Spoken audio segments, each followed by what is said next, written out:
कितना खतरनाक एक्सीडेंट हुआ इस बेचारे का, इसका तो चेहरा भी पहचानने में नहीं आ रहा है। मैंने तो सुना है मैन, एक्सीडेंट के बाद गाड़ी में आग लग गई थी। अब होनी को कौन टाल सकता है। सही बोलता है मैन। हम तुम्हारे बगैर कैसे जिएगा James? For God's sake, don't go. अपनी मामा को छोड़कर मत जाओ जेम्स।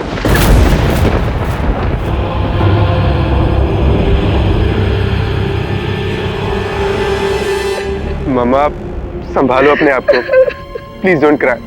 तुम रोएगा तो जेम्स की सोल को बहुत दुख पहुंचेगा। हमारा जेम्स नहीं मर सकता, कभी नहीं मर सकता। वो अपनी मम्मा को छोड़कर नहीं जा सकता, वो वापस आएगा।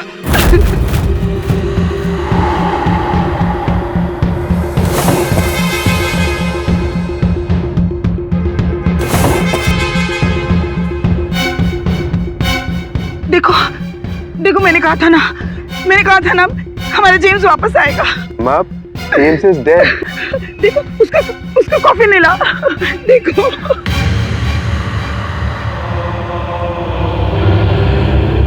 मामा प्लीज, मामा कॉफी अपनी जगह पे ही है। जेम्स अब वापस नहीं आएगा, ही इज डेड।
कितनी भयानक रात है।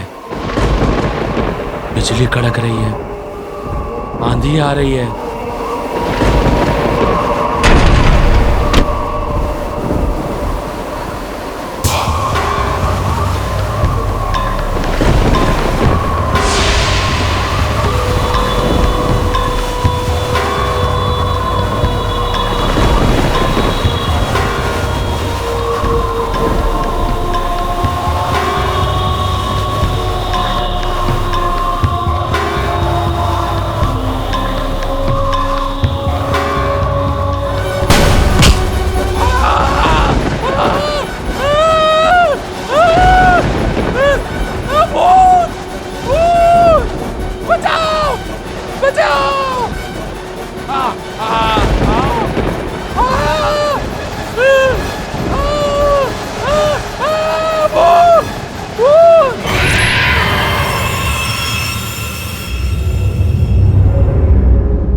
God bless you, James.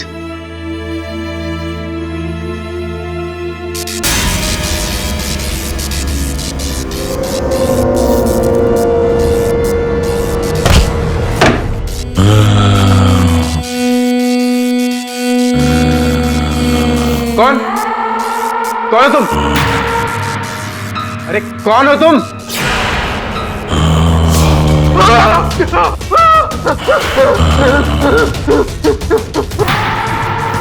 James, ये कैसे हो सकता है? तुम तो मर चुका है ना जेम्स, तुम ये क्या कर रहे हैं? बदला, अपनी मौत का बदला। ये कैसे हो सकता है? तुम तो एक्सीडेंट में मर चुके हो। एक्सीडेंट नहीं, खून। खून? तुम्हारा तो एक्सीडेंट हुआ था। किसने किया खून? विशाल। विशाल? क्यों? किस लिए? सारे जवाब perfect. Highway, garage, Bablu mechanic.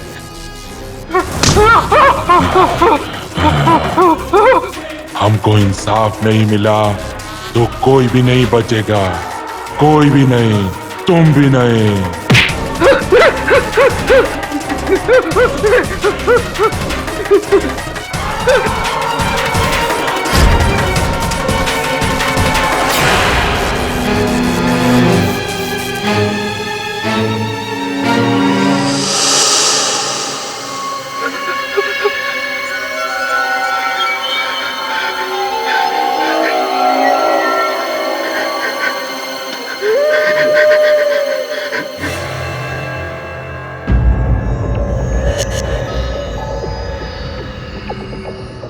अच्छा,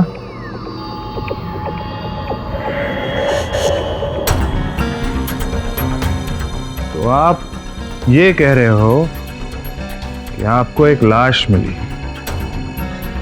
जो अपने लिए इंसाफ मांग रही थी। हाँ, वो मेरा भाई का लाश था। उसने बोला कि खूनी ने उसके मर्डर को एक्सीडेंट का रूप दिया है। बदला, अपनी मौत का बदला। तुम्हारा तो एक्सीडेंट हुआ था। किसने किया खून? विशाल। विशाल? क्यों?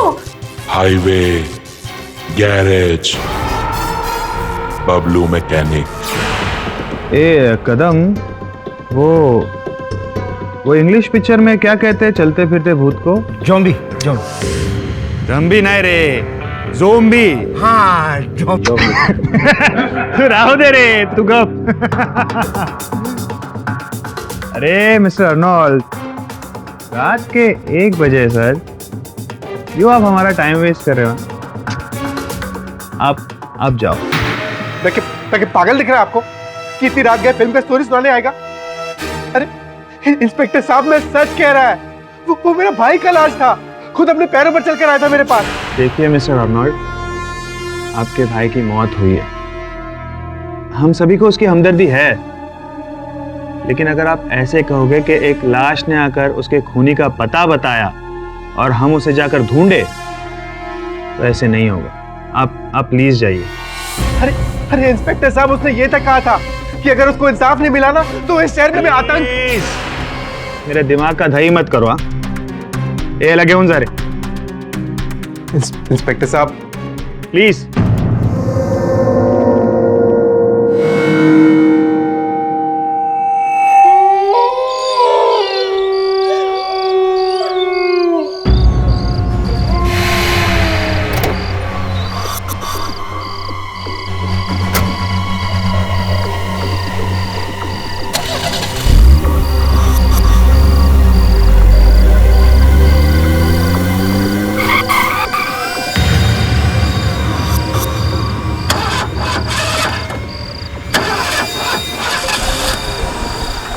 अरे ये गाड़ी को क्या हो गया अचानक?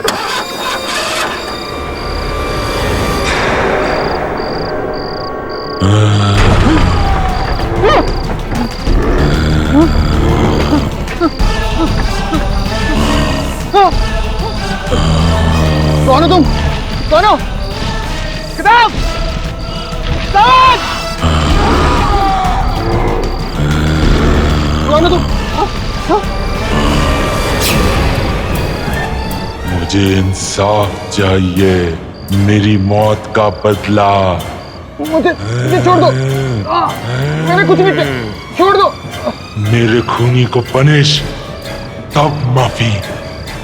मेरी बात नहीं मानी तो तुम में से कोई नहीं बचेगा, कोई नहीं। इंस्पेक्टर साहब, मैं सच कह रहा है। वो मेरा भाई का लाश था।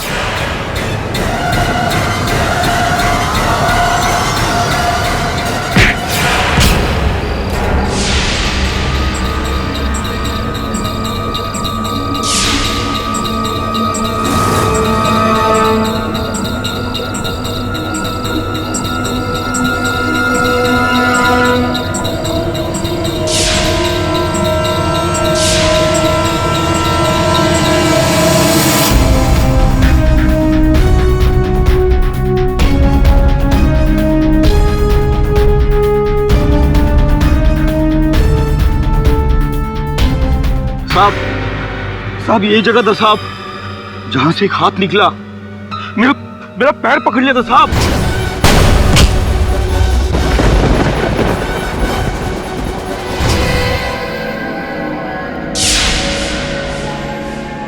ये देखिए इंस्पेक्टर साहब, जेम्स के पैर का निशान।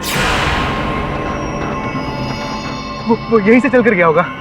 माना कि कल रात को मुझ पर लाश ने हमला किया, लेकिन वो लाश जेम्स की है या नहीं ये जानना बहुत जरूरी है। खोदो जल्दी।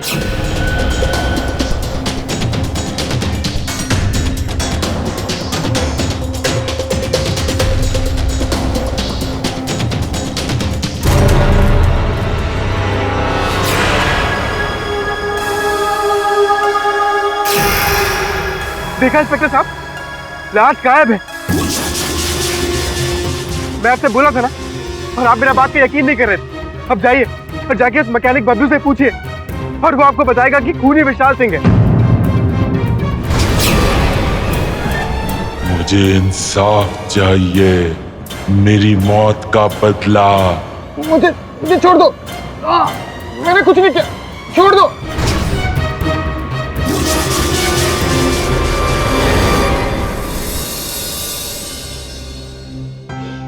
कॉलेज के दिनों से देख रहा हूं तुम्हें, तुम्हारी रोने की आदत अभी तक गई नहीं।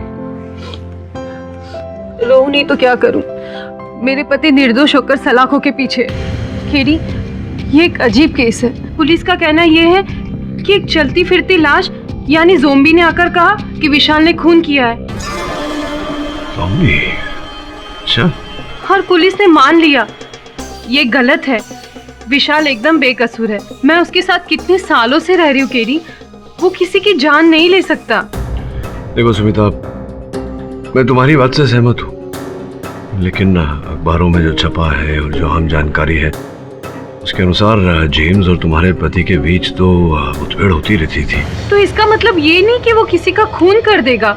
सुमिता, कॉलेज में तो विशाल एक सभ्य लड़का था, लेकिन उसके पश्चात क्या क्या हुआ उसके साथ, ये जानकारी प्राप्त करना, इस केस की सच्चाई जानना मेरे लिए बहुत आवश्यक है। केडी, जो भी करना है जल्दी करो, विशाल के पास समय बहुत कम है। चिंता मत करो सुमिता, मुझे इस केस की छानबीन करने दो, और अगर मैंने पाया कि विशाल निर्दोष है तो तुम इस केस की पहली सुनवाई में केडी पाठक को विशाल के पक्ष में खड़ी देखोगी। योर ऑनर, जेम्स पार्कर की मौत का ये केस है, बाकी केसेस से काफी अलग है। It is quite interesting. 4 दिसंबर 2013 को जेम्स अपने काम से अपनी कंपनी कार में मुंबई से पूना जा रहे थे। अचानक उनकी गाड़ी की ब्रेक फेल हो गई और मौके पे ही जेम्स की मौत हो गई। अब इंटरेस्टिंग बात यह है कि ये मौत एक एक्सीडेंट की वजह से नहीं हुई, ये एक वेल प्लान्ड मर्डर था जिसे एक्सीडेंट का रूप दिया गया था। और मैं अदालत को ये बात साबित करके रहूंगी कि मिस्टर विशाल सिंह ने मिस्टर जेम्स पार्कर को कितनी चालाकी से मौत के घाट उतारा है। हेलो बबलू। हाँ साहब। हाँ, तुम्हें एक खास काम करना है और उसके पैसे मैं तुम्हारे घर भिजवा रहा हूँ। ठीक है साहब, हो जाएगा।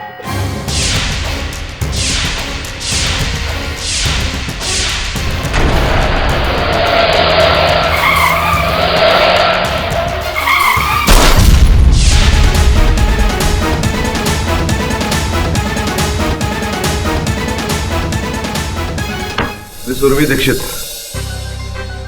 सर्वप्रथम कृपया ये बताएं कि ये जो आपने अभी कहा, ये जानकारी कहाँ से प्राप्त हुई है आपको? क्या मतलब है आपका?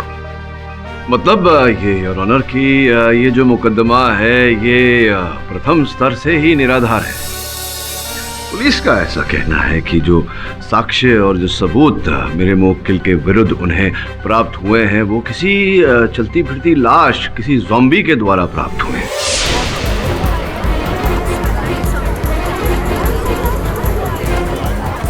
Order order, silence in the court please. Your honour, सबूत तक पहुंचने की वजह जरूरी नहीं है, मेरे ख्याल से सबूत जो है वो जरूरी है। नहीं तो क्या कहना चाहती है आपकी अदालत जो भूत प्रेत चलती फिरती लाशों में नहीं मानती, वो किसी ज़ॉम्बी की, किसी चलती फिरती लाश की कथन को दर्ज करके उस पर मुकदमा खेले? ये मेरे मुवक्किल को फंसाने के लिए एक गहरी चाल है। लाश है, हमारा भाई हमारे पास खुद चल कर आया था। शांत हो जाइए आपको जो भी कहना है कटघरे में आकर कहिए। जज साहब, हम अपना भाई को अच्छे से पहचानते हैं। वो हमारा भाई जेम्स ही था जो उस रात घर के अंदर आया था। तुम्हें क्या करना है तुम? बदला, अपनी मौत का बदला। इसे क्या खून? विशाल,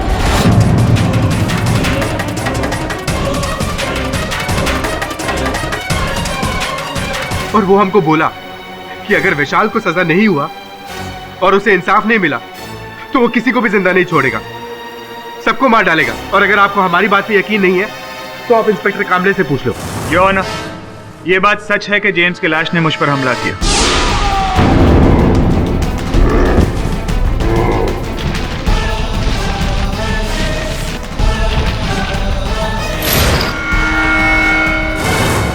ये देखिए, ये उसके पंजे के निशान।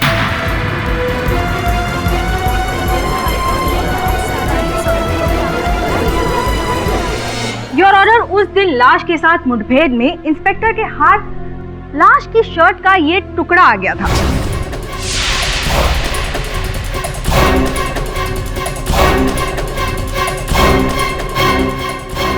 और तहकीकात से पता चला है कि ये वही शर्ट का टुकड़ा है जिसमें जेम्स पार्कर को दफनाया गया था। और योर ऑनर, सिर्फ इंस्पेक्टर पर ही नहीं बल्कि ग्रेवयार्ड के गार्ड पर भी हमला हुआ है। हाँ साहब, उस दिन रात में अपनी आंखों से देखा, कब्र में से एक हाथ निकला।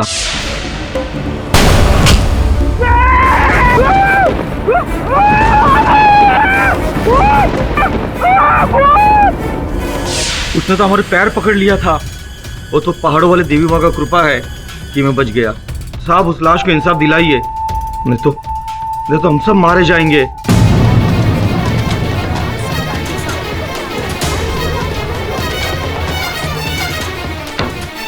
चिंता मत करो ललन, जो दोषी है उसे दंड अवश्य मिलेगा। योर ऑनर, अभियोग पक्ष के तीनों साक्षी वही कह रहे हैं जो मैं कह रहा कि ये जो कथन है जिसके आधार पर ये केस लड़ा जा रहा है वो एक चलती फिरती लाश का कथन है। योर ऑनर, वकील तो मैं भी हूँ और मैं भी चलती फिरती लाश वगैरह जैसी चीजों में विश्वास नहीं रखती, लेकिन ये लाश या जो कुछ भी है उसे हमें सच्चाई से अवगत किया है और इस बात को नकारा नहीं जा सकता। I object your honour. एक व्यक्ति जिसे दफना दिया गया, उसकी देह का, उसके शव का प्रकट होना और आकर कथन देना, ये इस बात को प्रमाणित करता है योर ऑनर की ये किसी का रचा हुआ षड्यंत्र है मेरे मुवक्किल के विरुद्ध। मैं अदालत से निवेदन करता हूं कि मेरे मुवक्किल को बरी कर दिया जाए, इस केस को खारिज कर दिया जाए। योर ऑनर, कभी कभी सच्ची चीजों के लिए भी उंगलियां उठती है और मैं ये बात साबित कर सकती हूँ कि मिस्टर विशाल सिंह ने मिस्टर जेम्स पार्कर की हत्या की है। Objection overruled. मिस्टर केडी पाठक, ये अदालत भी इस बात को समझती है कि कोई चलती फिरती लाश नहीं होती है, लेकिन अगर मिस्टर जेम्स पार्कर का कोई कातिल है तो उसे सजा तो अवश्य मिलनी चाहिए। इसलिए आप दोनों इस बात पर बहस ना करें तो अच्छा है, क्योंकि ये केस सबूतों के आधार पर लड़ा जाएगा। इस केस की आगे की कार्रवाई जारी की जाए। Thank you your honour. Your honour, अब मैं अदालत में ये बात साबित करना चाहूंगी कि mister Vishal Singh mister James Parker को क्यों मारना चाहते थे। मिस्टर विशाल, आप रिया सक्सेना नाम की औरत को जानते हैं? मुझे नहीं पता। योर ऑनर, बहुत ही इंटरेस्टिंग स्टोरी है विशाल की। सितंबर 1995 विशाल ने मिस्टर जेम्स को रॉड से मारा था और ये मैटर पुलिस में भी दर्ज हुआ था, जिस बात की एफआईआर रिपोर्ट हमारे पास है। योर ऑनर, जो इंसान अपने होश खोकर किसी की जान लेने की कोशिश कर सकता है वो किसी की जान ले क्यों नहीं सकता? मिस दीक्षित, जिस समय की आप बात कर रही हैं उस समय मेरे मुवक्किल कॉलेज में थे और कॉलेज में योर ऑनर अल्हड़ उम्र होती है। इस उम्र में ऐसी भूल हो जाती है, हम सब से कहीं ना कहीं हुई। चलिए आपको समझदारी की उम्र की एक बात बताते हैं। योर ऑनर, जेम्स और विशाल दोनों की इंसिडेंटली एक ही कंपनी में नौकरी लगी। अब अपनी काबिलियत की वजह से जेम्स कुछ ही समय में मिस्टर विशाल के बॉस बन गए। कैसी बातें करती हो स्मिता? तुम्हारे बर्थडे पे तुम्हें डिनर पे नहीं लेके जाऊंगा तो पड़ोसन को लेके जाऊंगा क्या? रेडी रहो, 1 घंटे में आ रहा हूँ। बाय। अरे इतनी जल्दी तुम कहाँ जा रहे हो? मुझे कहीं जाना है जेम्स। जेम्स नहीं, सर बोलने का। तुम्हें पता नहीं मैं तुम्हारा बॉस हूँ? I am sorry sir. Very good. अच्छा, मिस्टर रेड्डी के फाइल का क्या हुआ? वो तो मंडे को प्रेजेंट करना है, मैं कल रेडी कर दूंगा। No no no no no, मुझे फाइल आज ही कंप्लीट चाहिए। लेकिन जेम्स, आई मीन सर, मेरी वाइफ का बर्थडे है आज। तो क्या हुआ? ऐसा करो, तुम रिजाइन दे दो और वाइफ के साथ बर्थडे बनाओ। विशाल, तुमने जो कॉलेज में सर पे रॉड मारा था ना, उसका दर्द मुझको आज तक याद है। और मैं जैसे बोलता हूँ वैसे ही करो। मुझे 1 घंटे में फाइल रेडी चाहिए, ऑन माई टेबल, समझे?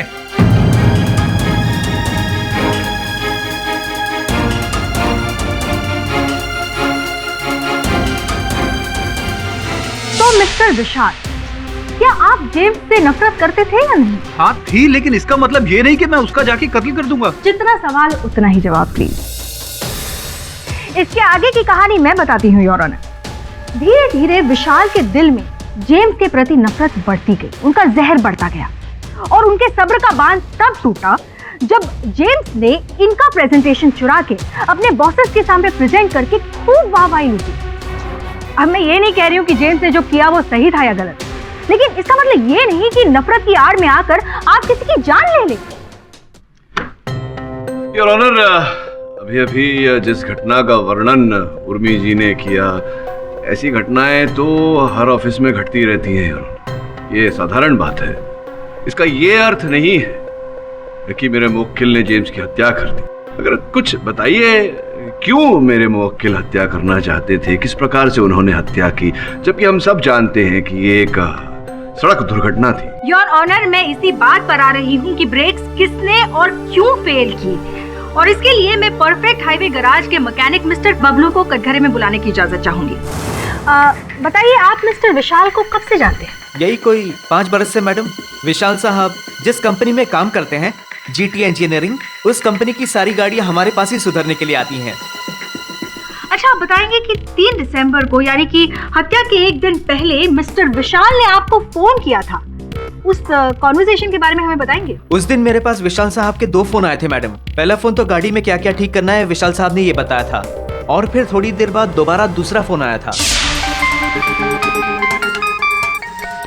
बोलो विशाल साहब। तुमसे एक बात कहना तो मैं भूल ही गया। गाड़ी की सर्विसिंग के बाद उसकी ब्रेक्स को कुछ इस तरह खराब करना कि वो 30-40 किलोमीटर के बाद फेल हो जाए। ये कौन सा गड़बड़ काम करा रहे हो हमारे से विशाल साहब? और सवाल मत करो, तुम्हें इस काम के अलग से 50,000 मिल जाएंगे। 50,000? कुछ क्लेम का प्रॉब्लम है। ठीक है विशाल साहब, गाड़ी भेज दो, आपका काम हो जाएगा।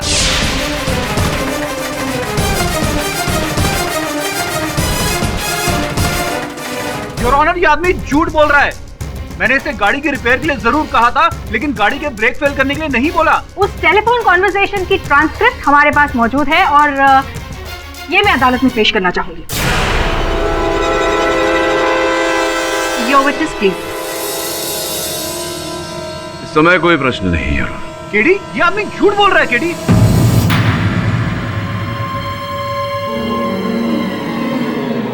योर ऑनर, कहानी, मेरा मतलब है केस को आगे बढ़ाते हैं। अब मैं जेटी इंजीनियरिंग प्राइवेट लिमिटेड के उस ड्राइवर को कटघरे में बुलाना चाहूंगी जो अक्सर कंपनी की गाड़ियां कंपनी से गैराज तक लेकर जाता है रिपेयर वगैरह के लिए। शेखर, तुम्हें किसने कहा था कि गाड़ी को सर्विसिंग के लिए बबलू के पास लेकर जाओ? जी, विशाल साहब ने कहा था।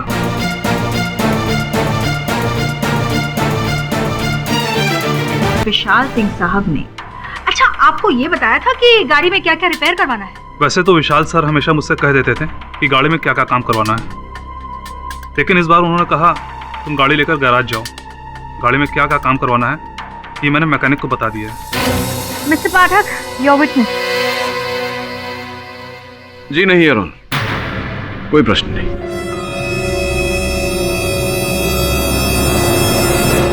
योर ऑनर, अब मैं जेटी इंजीनियरिंग लिमिटेड के एचआर मैनेजर मिस्टर ऋषभ को कटघरे में बुलाने की इजाजत चाहूंगी। मिस्टर ऋषभ, आप जेम्स और विशाल सिंह की रिलेशनशिप के बारे में अदालत को बताएंगे? ऊपर ऊपर से तो काफी अच्छे दोस्त थे, मगर अंदर ही अंदर पक्के दुश्मन थे। जब भी मौका मिलता तब दोनों ही एक दूसरे को नीचा दिखाने का कोई मौका ही नहीं छोड़ते थे। योर ऑनर, अब मैं इस कहानी का एक और अंश अदालत को बताना चाहूंगी। मिस्टर विशाल जेम्स से इतनी नफरत करते थे कि उनको रास्ते से हटाने का पूरा प्लान इन्होंने बना लिया था। ऋषभ, आप मुझे उस टेलीफोन कॉन्वर्सेशन के बारे में बताइए जो हत्या के एक दिन पहले मिस्टर विशाल ने आपको किया था। जी हाँ, जरूर।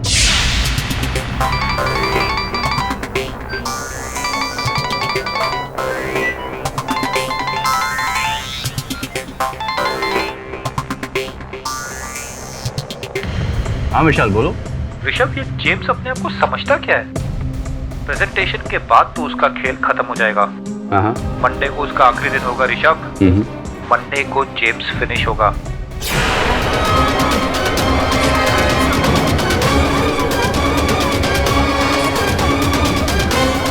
मिस्टर विशाल, क्या आपने ऋषभ से ये सारी बातें की थी? जी हाँ बोली थी, लेकिन इसका मतलब ये नहीं कि देखो विशाल, यहाँ झूठ बोलने की कोशिश मत करो।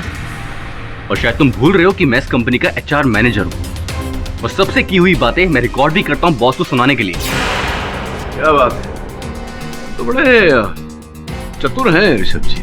Thank you sir. अपने उच्च अधिकारियों को सुनाने के लिए लोगों की वार्तालाप रिकॉर्ड करते हैं। अब सर, HR का तो काम ही यही होता है, अपने सारे एम्प्लॉयज की डिटेल्स को अपने पास रखना। मैं तो बस अपना काम कर रहा था सर। अच्छा, चलिए अद्भुत। तो एक बार आपकी और विशाल के बीच जो वार्तालाप हुई थी वो सुनाएंगे? जी हाँ जरूर, सुनाइए। 1 मिनट।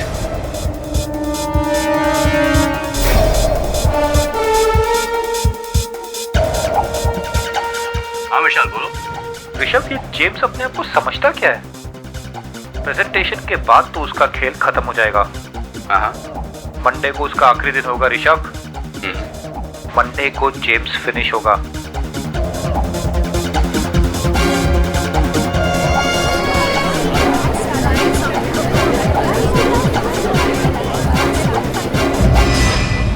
धन्यवाद ऋषभ जी। योर ऑनर, जैसा कि हम सब ने रिकॉर्डिंग में सुना, जो वाक्य कहे गए थे वो कुछ ऐसे थे कि कल उसका खेल खत्म होने वाला है, कल ऑफिस में उसका अंतिम दिन होगा, ना कि इस जग में उसका अंतिम दिन होगा। योर ऑनर, तो इन वाक्यों से मुझे नहीं लगता कि यहाँ कोई किसी की हत्या करने की बात कर रहा है। I object your honour. ऐसी बातें तो इंसान तभी करता है जब उसके मन में किसी की हत्या करने की साजिश चल रही हो। जी नहीं, ऐसा नहीं होता। वैसे भी अभी तक मेरी बात खत्म नहीं हुई है। वो क्या कहा था आपने कि मेरे मुवक्किल के मन में जेम्स की हत्या करने की मंशा जागी क्योंकि जेम्स ने इनका प्रेजेंटेशन चुरा लिया था और अपना बना लिया था। ऐसा कुछ कहा था आपने? हाँ, मैंने ऐसा कहा था। एक मिनट ऋषभ, ये जो वार्तालाप तुमने हमें सुनाई, ये प्रेजेंटेशन चोरी होने के पहले है या उसके बाद का? सर, फोन तो पहले ही आया था। पहले की? तो मिस दीक्षित, क्या कहने का अर्थ हुआ आपका कि मेरे मुवक्किल जानते थे कि जेम्स इनका प्रेजेंटेशन चोरी करेंगे?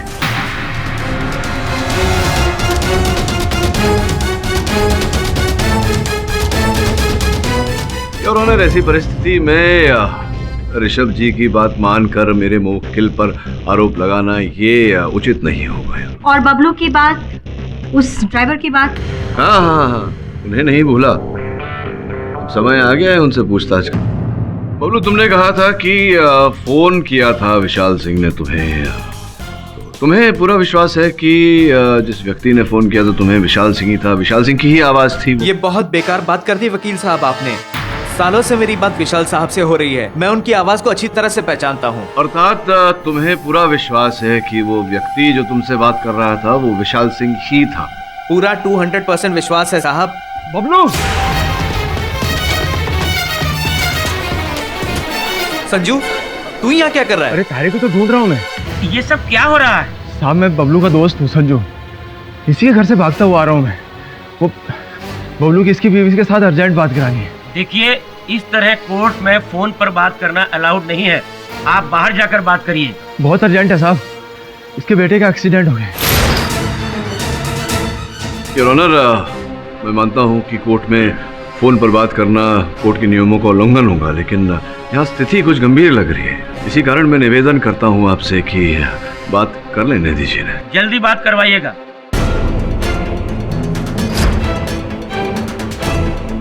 हेलो, क्या बोल रही है तू? चिंता मत कर, कुछ नहीं होगा, मैं अभी पहुंच रहा हूं। जज साहब, मेरे लड़के का एक्सीडेंट हो गया, मुझे जाना होगा। अरे रुको रुको रुको, इतनी शीघ्रता भी क्या है भाई? ये बताओ कि कैसे पता तुम्हें तुम्हारे पुत्र का दुर्घटनाग्रस्त हो गए हैं? किसका फोन आया था? दिखाई नहीं दिया, अभी मेरी लुगाई का फोन था। तुम्हारी धर्मपत्नी ने तुम्हें फोन किया था ना, तो तुम्हारी धर्मपत्नी को यहीं बुला लेते हैं, है ना? आइए जरा, आइए अंदर आइए। कहाँ हैं? अरे बॉस, मैडम।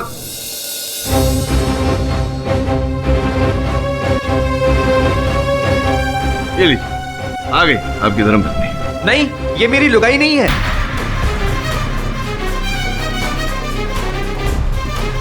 नहीं, अगर ये तुम्हारी धर्मपत्नी नहीं है तो फिर तुम्हारी धर्मपत्नी ने फोन नहीं किया था तुम्हें, क्योंकि फोन तो इन्होंने किया।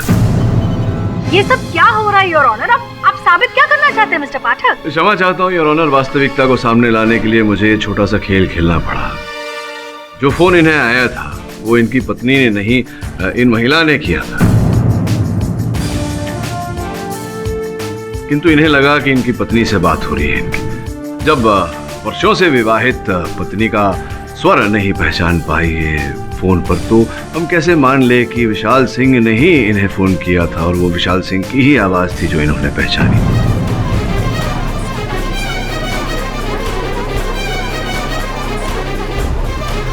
मिस्टर केडी, आगे से आप ऐसा कोई काम न करें जो अदालत की मर्यादा के विरुद्ध है।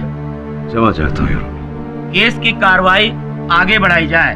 योर ऑनर, बबलू विशाल की आवाज पहचाने नहीं पहचाने, लेकिन कंपनी रिकॉर्ड से क्लियरली प्रूव होता है कि ये कॉल विशाल ने ही बबलू को किया था। योर ऑनर, कंपनी का लैंडलाइन है और कोई भी व्यक्ति जो कंपनी में काम करता हो या वहां आया हो, वो उस कंपनी के लैंडलाइन का और विशाल सिंह के एक्सटेंशन का उपयोग कर सकता है योर ऑनर फोन करने के लिए। रही बबलू साहब की बात, तो बबलू साहब कुछ ऐसे व्यक्ति हैं जो 10,000 रुपए के लिए एक गाड़ी का इंजन दूसरी गाड़ी में फिट करते। तो अगर इन्हें अधिक मात्रा में रुपए मिले तो ये गाड़ी का ब्रेक फेल भी कर सकते हैं और अदालत में झूठा कथन भी दे सकते हैं। ये सब इनके बस की बात है। और HR मैनेजर ऋषभ की बात को तो मैं अदालत में खंडित कर ही चुका हूँ। तो कुल मिला के अब अभियोग पक्ष के पास उस चलती फिरती लाश के कथन के अतिरिक्त और कुछ नहीं बचा योर ऑनर, और उस कथन के आधार पर मेरे मुवक्किल को दोषी करार नहीं दिया जा सकता। एक ही तरीका है योर ऑनर, उस चलती फिरती लाश तक पहले पहुंचना पड़ेगा और इसमें लगेगा समय। मैं अदालत से निवेदन करता हूं कि तब तक मेरे मुवक्किल को जमानत पर रिहा किया जाए।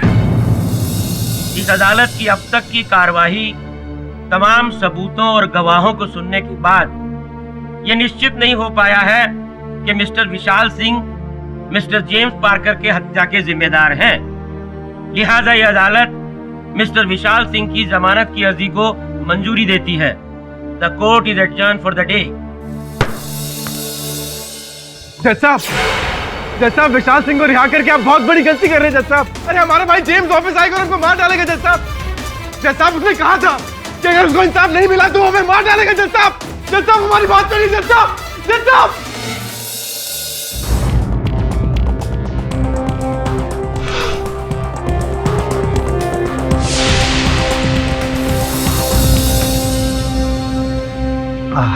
गरम चाय। वरुण भाई, क्या पढ़ रहे हो? ज़ॉम्बीज़ के बारे में। अरे वरुण भाई, ऐसा भूत के बारे में काय को पढ़ ले हो? भूत को इतना भाव नहीं देने का, पता है काय को? भूत को इतना भाव देंगे ना, भूत आएगा रात को तुम्हारे पास। तू कुछ भी बोलता है। सर, मैंने रिसर्च किया है, दुनिया में बहुत सारे लोग हैं जिन्हें सचमुच लगता है कि ज़ॉम्बी होते हैं। तुझे क्या लगता है? सर, दिमाग तो मानने को तैयार नहीं है कि ज़ॉम्बी होते हैं, पर दिल कह रहा है कि जब इतने सारे लोगों ने देखा है तो कहीं ना कहीं इस बात में सच्चाई तो होगी सर। वरुण, केस लड़ते समय दिल की नहीं दिमाग की सुननी चाहिए। वैसे अलग अलग परिस्थिति में तो दिल तो बहुत कुछ कहता है, लेकिन दिल के साथ साथ दिमाग का वही बात कहना बहुत आवश्यक है। इस समय मेरा दिमाग ये कह रहा है कि ज़ॉम्बी जैसी कोई चीज होती नहीं। अब उनको भी ऐसे लगता है, अब उनको भी एकदम करेक्ट लगता है बॉस, बहुत एकदम सही बोल रहे हैं। और भाई कुछ भी फेंक रहे हैं, ऐसा कुछ नहीं होता बस, करेक्ट। अबे ज़ॉम्बी वॉम्बी मतलब नहीं होते ना बस, अब मतलब कोई मरेगा वापस थोड़ी आएगा। Correct correct correct.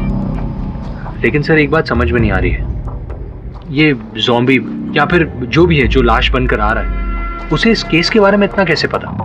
यही तो चिंता का विषय है कि अंततः वो व्यक्ति जो भी है, जीवित व्यक्ति, वो है कौन? हाँ बॉस, अपन लगता है बॉस ये जो भी है ना आदमी, ये विशाल का एकदम सॉलिड दुश्मन है। विशाल ने किया रहेगा कुछ पंगा उसके साथ। हाँ, हो भी सकता है और नहीं भी हो सकता, लेकिन जो भी हो, ये केस बहुत पेचीदा होता जा रहा है। अगर बॉस केस पेचीदा है तो अपन का बॉस भी तो स्क्रू ड्राइवर है ना भाई। अरे बॉस बोले तो कि अगर केस का स्क्रू जरा ढीला तो जरा टाइट कर दो ना। हाँ, केस का स्क्रू टाइट कर देंगे बॉस, फिर देखना खून खुद ब खुद सबको दिखने लगेगा। अपन जानता है बॉस भाई, टैलेंटेड आदमी है। श्रवण, तेरा ये पेच और स्क्रूड्राइवर वाला जो कोई नहीं समझने वाला, दुर्भाग्यवश। काम पे आ जाएं। अगर इस केस के परिणाम तक पहुंचना है, विशाल सिंह को निर्दोष साबित करना है, तो सर्वप्रथम उस चलती फिरते शव तक पहुंचना होगा। मतलब अब ऐसा दिन आ गया अपन लोगों का, अपन लोगों को मुर्दी लाश को ढूंढना पड़ेगा क्या? क्यों नहीं ये काम हम श्रवण को दे? हाँ सर, लाश ढूंढने का काम श्रवण को ही मिलना चाहिए। काय को अपन नहीं जाएगा, अपन नहीं जाएगा कोई मुर्दा ढूंढने। अपन को लगता है पुलिस वाले गलत टाइम में आ गया बस। अच्छा तो ठीक है, तो फिर आज से तू हमारे दल में नहीं। अपन है ना आपकी टीम में बॉस। जय हो बॉस की, अपन है आपकी टीम में। तो फिर टीम वर्क तो करना पड़ेगा। तो वरुण, इस केस के जितने पहलू हैं उन्हें हम अलग अलग करके संभालेंगे और उन पहलुओं पर वो पहली नजर डालेंगे। हो सकता है जो उस समय नहीं दिखा हमें अब दिख जाए। क्या हुआ विशाल, तुम कुछ परेशान लग रहे हो? नहीं, बस ऐसे ही सोच रहा था। आप कुछ मत सोचिए, मेरी केडी से बात हुई है, उसने कहा है बहुत ही जल्दी असली खूनी सामने आ जाएगा। बात वो नहीं है स्मिता, मेरे दिमाग में जेम्स के भाई आर्नोल्ड की चीखें अभी तक गूंज रही हैं। उसने कहा था जेम्स आएगा, किसी को नहीं छोड़ेगा। ओहो विशाल, तुम भी इतने पढ़े लिखे होकर ऐसी दकियानुसी बातों पे विश्वास करते हो। ट्रस्ट मी, कोई लाश नहीं है, कोई नहीं आएगा। चलो खाना खाओ। बस मेरा पेट भर गया, मैं सोने जा रहा हूँ। Good night.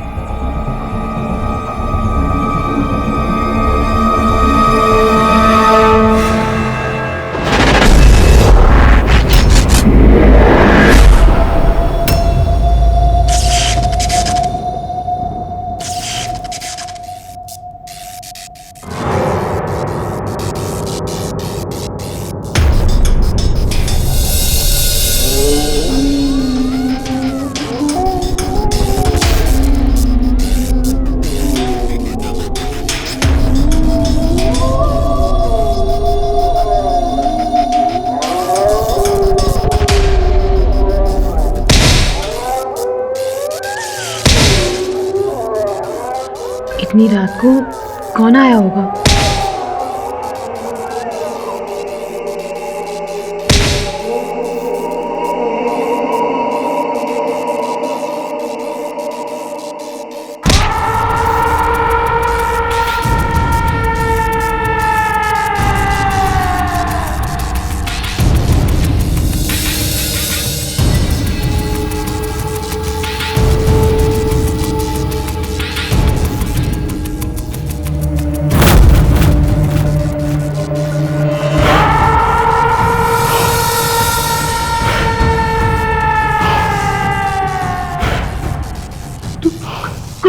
नहीं पहचाना?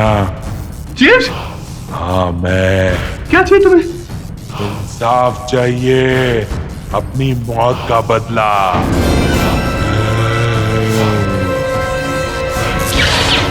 जेम्स, जेम्स, मैंने तुम्हें नहीं मारा जेम्स, तुम्हें कुछ गलतफहमी हुई है। तुमने ही मारा है।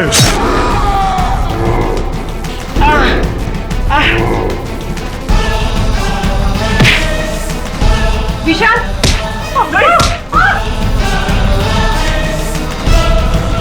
कोई नहीं बचेगा, कोई भी नहीं बचेगा। अगर अपनी फैमिली को बचाना चाहते हो तो पुलिस के पास जाके अपना गुनाह कबूल करो। कल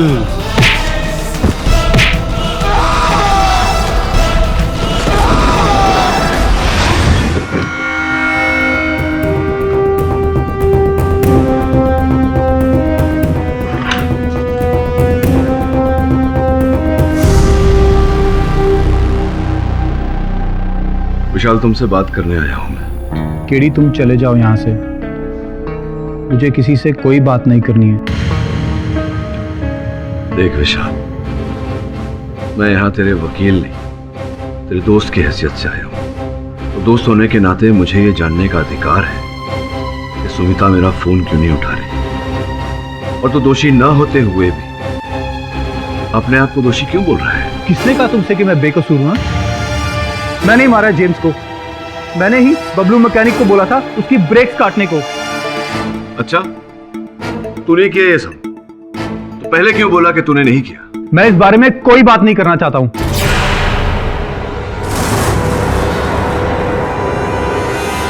देख विशाल, सच क्या है ये तुझे बताना पड़ेगा। और तू किस बात से डर रहा है? मुझे लग रहा है तू किसी के दबाव में आकर झूठ बोल रहा है। क्या बात है, बता। क्या करोगे सच जान के तुम? हाँ, मैं सारी दुनिया के सामने बोल चुका हूं कि जेम्स को मैंने ही मारा है, और 4 दिन बाद अदालत में भी यही बोलने वाला हूं।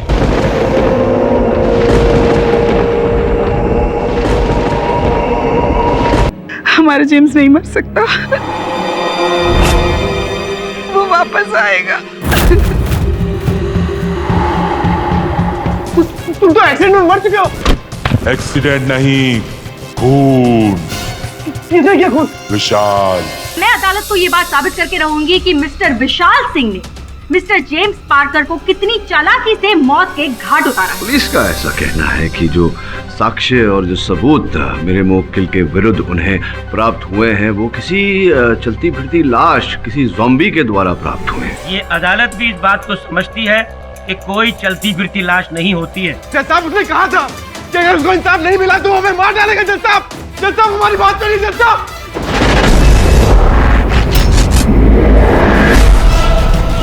कोई नहीं बचेगा, कोई भी नहीं बचेगा। अगर अपनी फैमिली को बचाना चाहते हो तो पुलिस के पास जाके अपना गुनाह कबूल करो। विशाल, तुमसे बात करने आया हूं मैं। केडी, तुम चले जाओ यहाँ से। मुझे किसी से कोई बात नहीं करनी है। देख विशाल, मैं यहाँ तेरे वकील नहीं, तेरे दोस्त की हैसियत से आया हूँ। तो दोस्त होने के नाते मुझे ये जानने का अधिकार है कि सुमिता मेरा फोन क्यों नहीं उठा रही, और तो दोषी ना होते हुए भी अपने आप को दोषी क्यों बोल रहा है? किसने कहा तुमसे कि मैं बेकसूर हूं? मैंने ही मारा है जेम्स को। मैंने ही बबलू मैकेनिक को बोला था उसकी ब्रेक्स काटने को। अच्छा, तूने किया ये सब, तो पहले क्यों बोला कि तूने नहीं किया? मैं इस बारे में कोई बात नहीं करना चाहता हूं।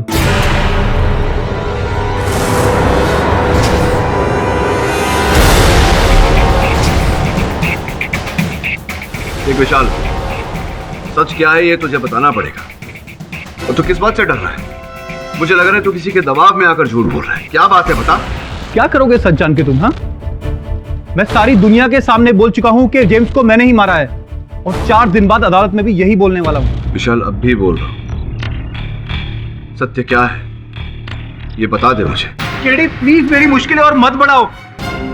अगर तुम सच में मेरी मदद करना चाहते हो तो प्लीज यहां से चले जाओ।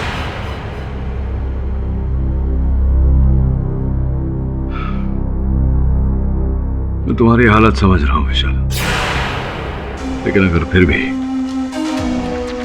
तुम मुझसे सत्य कहना चाहो तो बुलवा लेना।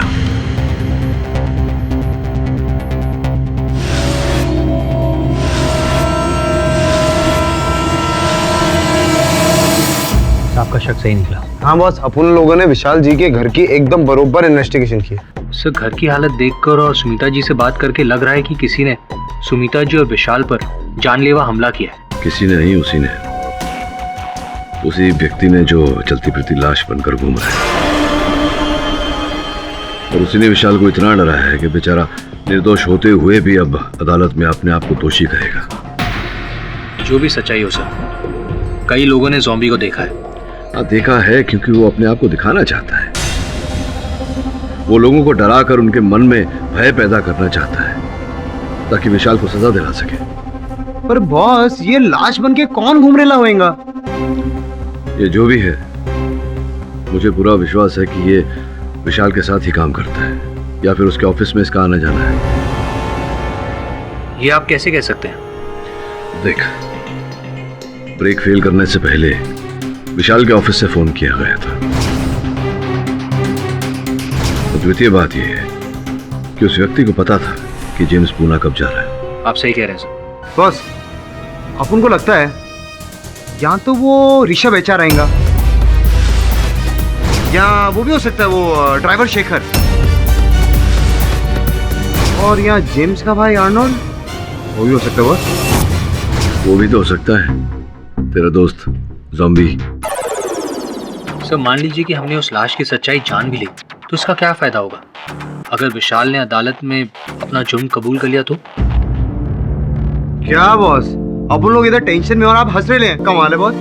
हाँ, हंस रहा हूं क्योंकि उस व्यक्ति ने विशाल के मन में जो भय पैदा किया है उसे निकालने का रास्ता मैंने ढूंढ लिया।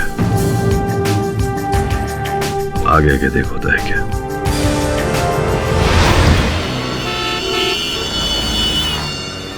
सूत्रों के अनुसार हमें ये पता चला है कि शहर में चलती फिरती लाश जो विशाल सिंह के केस से जुड़े उन तमाम लोगों के दिलों में दहशत फैला रही है, उसका पर्दाफाश हो चुका है। वो लाश एक आम इंसान की लाश थी जिसका खुलासा केडी ने बड़ी समझदारी के साथ किया। इस ज़ॉम्बी के पकड़े जाने से केस में नया रूप देखने को मिल सकता है। आगे की जानकारी हमारे संवाददाता मनीष से मिलेगी जो इस वक्त केडी के ऑफिस के बाहर है। मनीष, क्या आपकी केडी से इस विषय में कोई बातचीत हुई? साधना, मैं आपको बताना चाहूंगा कि अभी तक हमारी केडी से कोई बातचीत नहीं हुई है, लेकिन वो किसी भी वक्त बाहर आ सकते हैं और ज़ॉम्बी के खुलासे पे रोशनी डालेंगे। वो देखो केडी सर आ गए। सर ज़ॉम्बी कौन है, उसे कहाँ रखा गया है, वो ये सब क्यों कर रहा है सर? क्या विशाल जी खूनी है या ज़ॉम्बी खूनी है? देखिए, ज़ॉम्बी से किसी को डरने की आवश्यकता नहीं है। वो कोई चलती फिरती लाश नहीं है, एक साधारण व्यक्ति है, मनुष्य है, जिसे पुलिस ने गुप्त सेल में रखा हुआ है। पूछताछ चल रही है। सर विशाल जी बेकसूर है या कसूरवार? विशाल निर्दोष है, ये बात मैं अदालत में प्रमाणित करूंगा और असल हत्यारे को अदालत के सामने प्रस्तुत करूंगा। सर लेकिन बेकसूर है कि नहीं वो? सर प्लीज जवाब दिए सर।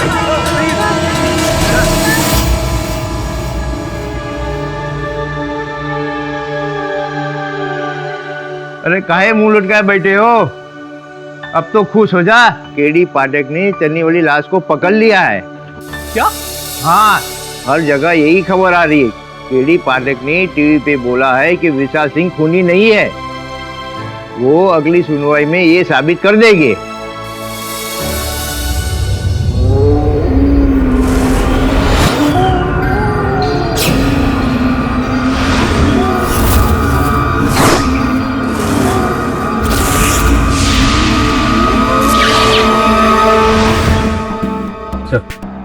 विशाल सिंह से मिलकर आ रहा हूँ। अब उसका कहना है कि वो अपने आप को कसूरवार ज़ॉम्बी के डर से ठहरा रहा था। ज़ॉम्बी ने उसे और उसके बीवी बच्चों को जान से मार देने की धमकी दी थी। बहुत अच्छी सूचना लेकर आए तो। अब देख, किसी भी हाल में अगली पेशी से पहले हमें असल हत्यारे तक पहुंचना है। इन्वेस्टिगेशन में जान लगा दूंगा।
मिस्टर जेम्स, हत्या केस पर कार्रवाई आगे बढ़ाई जाए। योर ऑनर, अब इस केस पर कार्रवाई आगे करने की जरूरत है ही नहीं, क्योंकि पूरी कहानी जो है वो सामने आ गई है। जमानत के दौरान मिस्टर विशाल सिंह को अचानक इस बात का एहसास हुआ कि उन पर लगाया गया मिस्टर जेम्स की हत्या का आरोप जो है वो साबित होने ही वाला है, इसलिए इन्होंने खुद अपना गुनाह कबूल कर लिया है। आप प्लीज मिस्टर विशाल को मिस्टर जेम्स का हत्यारा मानकर अपना फैसला सुनाइए। I object your honour. Mister Vishal Singh ने केवल ज़ॉम्बी के डर के कारण ये अपराध अपने सर लिया है। वास्तविकता में विशाल सिंह ने जेम्स की हत्या नहीं की है। क्यों विशाल? ये सच है योर ऑनर। ज़ॉम्बी ने मुझे और मेरे परिवार को मारने की धमकी दी थी। अगर अपनी फैमिली को बचाना चाहते हो तो पुलिस के पास जाके अपना गुनाह कबूल करो। इसीलिए मैंने ये गुनाह कबूल किया था।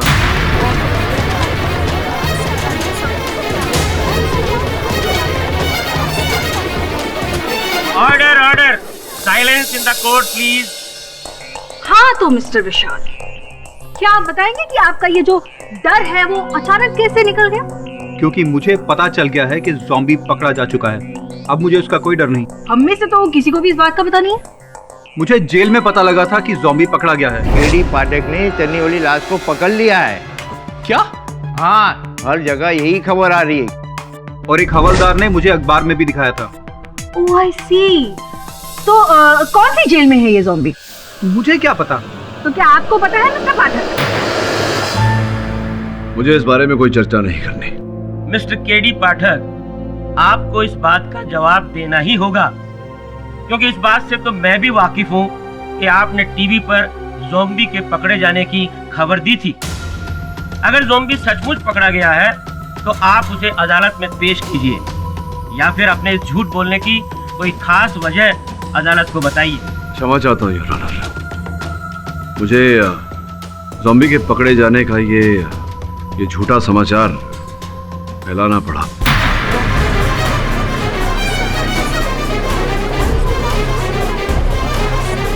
केडी, तुमने क्या किया? देखो विशाल, अगर मैं ऐसा नहीं करता तो तुम ये दोष मान लेते और मेरे होते हुए एक दोषी को दंड नहीं मिल सकता। वो लाश मेरे परिवार, मेरे बच्चों को। जज साहब, मैंने जेम्स को मारा। जज साहब, आप प्लीज मुझे सजा दीजिए। योर ऑनर, अभी कुछ समय पहले ही विशाल सिंह ने इस कोर्ट में कथन दिया है कि ये आरोप इन्होंने अपने सर लिया केवल उस ज़ॉम्बी के भय के कारण। तो क्या इसके चलते हम एक दोषी को दंड दे सकते हैं? ये अदालत कभी नहीं चाहेगी कि किसी भी कारण से किसी बेकसूर को सजा मिले। धन्यवाद योर ऑनर। इस केस में एक ऐसा मोड़ आया है जो हमें सीधा हत्यारे के दरवाजे तक पहुंचा देगा। योर ऑनर, कोई जानता भी नहीं था कि वर्षों पहले जेम्स और रीटा का विवाह हुआ था, और रीटा अदालत में उपस्थित भी है।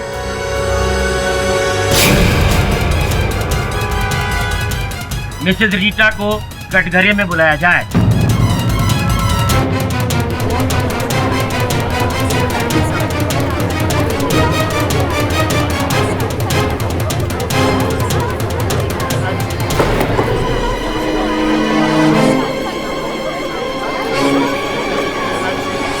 जो कुछ पूछना है जल्दी पूछिए, मुझे जल्दी कहीं पहुंचना है।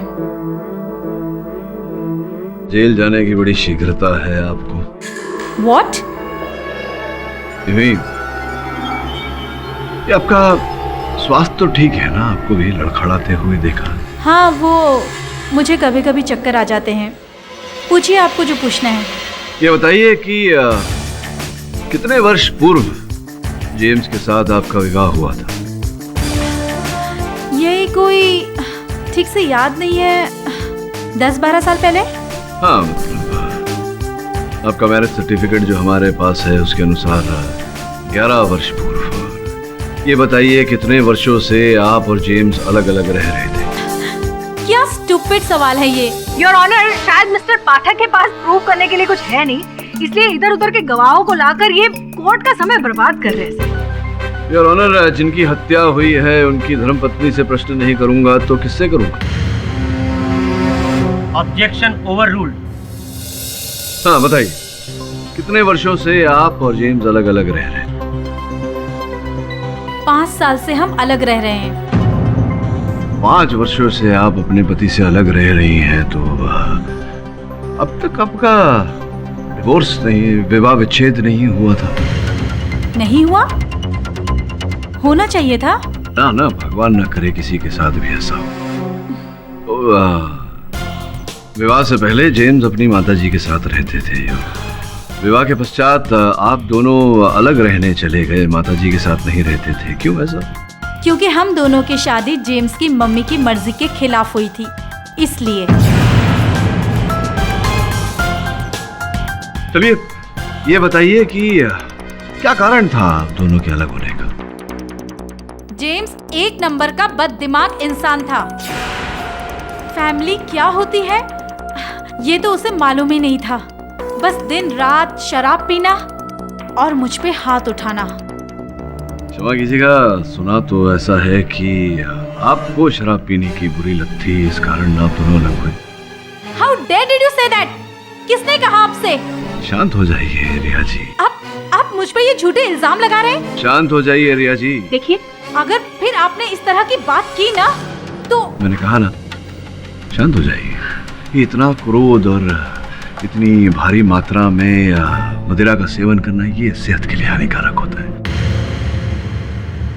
योर ऑनर, मेरे पास श्रीमती रीटा जी का मेडिकल रिपोर्ट है जिसके अनुसार ये भारी मात्रा में मदिरा का सेवन करती थी। एक बार नहीं 2 बार इन्हें रिहैबिलिटेशन सेंटर भेजा गया था। शराब छुड़ाओ संस्था में रखा गया था इन्हें, लेकिन उसके बावजूद उनकी शराब नहीं छूटी।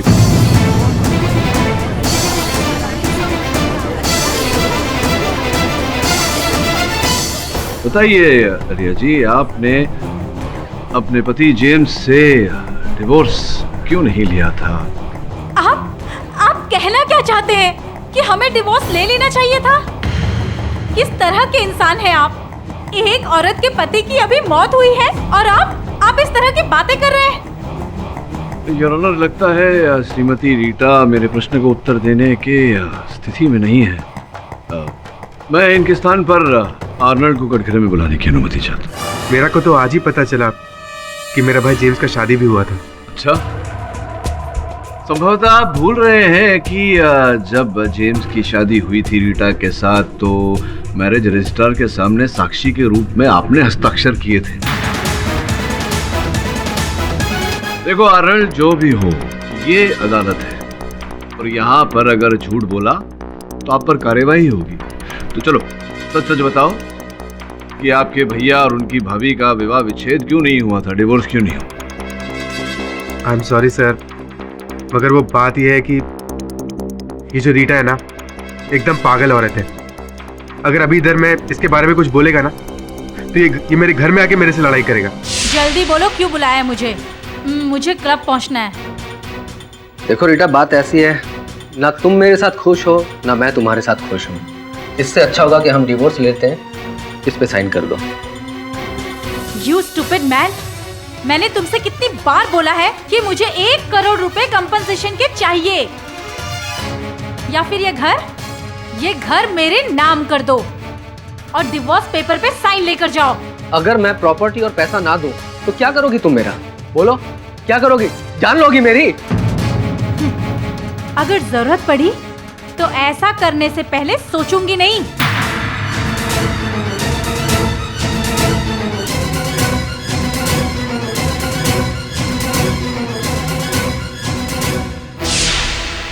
पैसा का बहुत लालची औरत है। अगर मेरा भाई एक्सीडेंट से नहीं मरता ना तो टेंशन से तो जरूर मर जाता। This is all rubbish. आपको वकील किसने बनाया? एक बार मैंने डैडी से गुस्से में कह दिया था कि आई विल किल यू, लेकिन वो तो आज तक जिंदा है। बड़े भाग्यशाली हैं वो। चलिए छोड़े, ये बताइए कि दिसंबर की 3 तारीख को अर्थात जेम्स की एक्सीडेंट से 1 दिन पहले आप जेम्स से मिलने उनके ऑफिस गई थी। मेरे पति थे वो, मिलने नहीं जा सकती थी? ये जानते हुए कि वो ऑफिस में नहीं है फिर भी आप उनसे मिलने गई, क्यों? ये मुझे नहीं पता था। अलग अलग रहने के पश्चात भी आपको संदेह था अपने पति पर कि उनका टाका भिड़ा हुआ है, कुछ चल रहा है प्रेम प्रकरण उनकी सेक्रेटरी रीमा के साथ। ये बिल्कुल झूठ है। नहीं, ये तो मैं रीमा से पूछना चाहूंगा। 3 दिसंबर को ऑफिस आने से पहले रिया ने आपको फोन किया था? यस सर, उन्होंने कॉल किया था जेम्स जी से बात करने के लिए, और मैंने उन्हें बताया भी था कि वो ऑफिस में नहीं है। अच्छा, उसके बाद? उसके बाद उन्हें मेरी बात पर भरोसा नहीं हुआ और वो सीधे ऑफिस चली आई। सॉरी मैम, मैंने आपको फोन पर बताया था कि जेम्स सर ऑफिस में नहीं है। आई नो, मैं तो ऐसे ही चली आई, सोचा बहुत दिन से ऑफिस आई नहीं हूँ तो तुमसे ही मिल लूं। ओह ओके मैम, कुछ लेंगी आप? आपके लिए कुछ मंगवाऊं? कुछ खाएंगी आप? जहर मंगवा दो। व्हाट? कुछ नहीं तो ठीक है, मैं फिर जेम्स से मिलने कल आती हूँ। लेकिन मैम, सर तो कल ऑफिस के काम से पूना जा रहे हैं। ओह, वैसे तुम्हारे बाल तो बहुत सुंदर हैं, तुम भी उनके साथ जा रही हो? वेल, सर ने अभी मुझे साथ चलने के लिए कहा तो नहीं है। रात में कह देंगे। जी? कुछ नहीं। और उस दिन हमें रीटा मैम के इंटेंशन कुछ ठीक नहीं लगे। तो अब आप अपने झूठ के बारे में क्या बोलना चाहेंगे? हाँ, झूठ बोला था मैंने, क्योंकि मैं नहीं चाहती थी कि कोई ये समझे कि मैं अपने पति पर शक करती थी। संदेह तो आपने अपने पति पर किया था, इसी कारण आप ऑफिस से निकलकर सीधा बबलू मैकेनिक के पास गई अपने पति की हत्या की मंशा लेकर। हाँ, झूठ बोला था मैंने, क्योंकि मैं नहीं चाहती थी कि कोई ये समझे कि मैं अपने पति पर शक करती थी। संदेह तो आपने अपने पति पर किया था, इसी कारण आप ऑफिस से निकलकर सीधा बबलू मैकेनिक के पास गई अपने पति की हत्या की मंशा लेकर।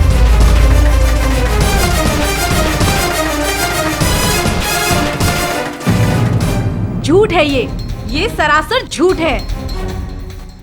देखो, मुझसे पंगा मत लेना, वरना क्या करेंगी आप? मेरी गाड़ी के ब्रेक फेल कर देंगी।